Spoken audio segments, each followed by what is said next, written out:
سلام به همه برادرها و подписчикои канал. خوش آمدید به کانال ما.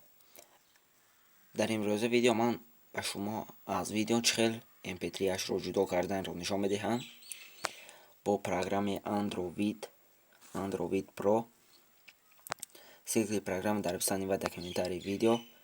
وقتی که پروگرام رو استعمال کردید می‌دارید به داخل پروگرام.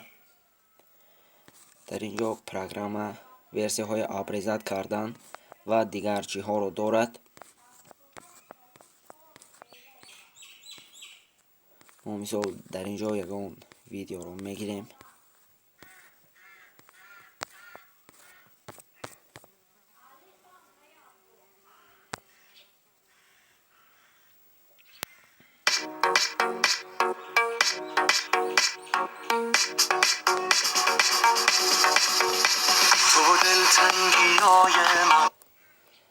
بعد که برادرها ویدیو رو انتخاب کرده در بالا جتر که دیدید اودیو هست، در بالا همین پخش میکنند و در اینجا افکت هست، سپلیت تریم هست، یعنی ویدیوها رو میتونید جاهای نادرکاریش رو آپتیزیت کنید.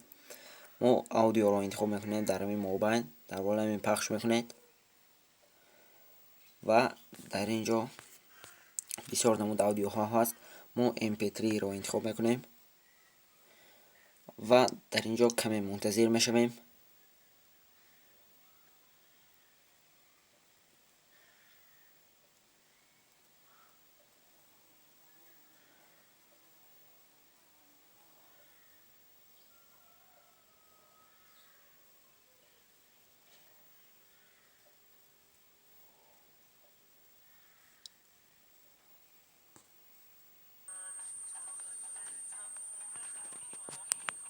و چطوری که دیدید برادرها mp3 تیار شد. در اینجا میتوانید نامش را مانید، در اینجا نامش را عوض کرده میتوانید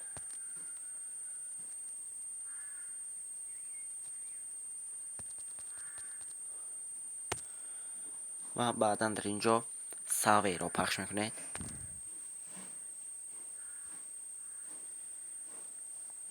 و ویدیو در تلفنتان به طور mp3 سخنید شد. با همین ویدیو با خیر میرسد برادرها. ویدیو با شما معقول شده باشد لایک مانید، در کانال پادپیساتی کرده عبور نشوید.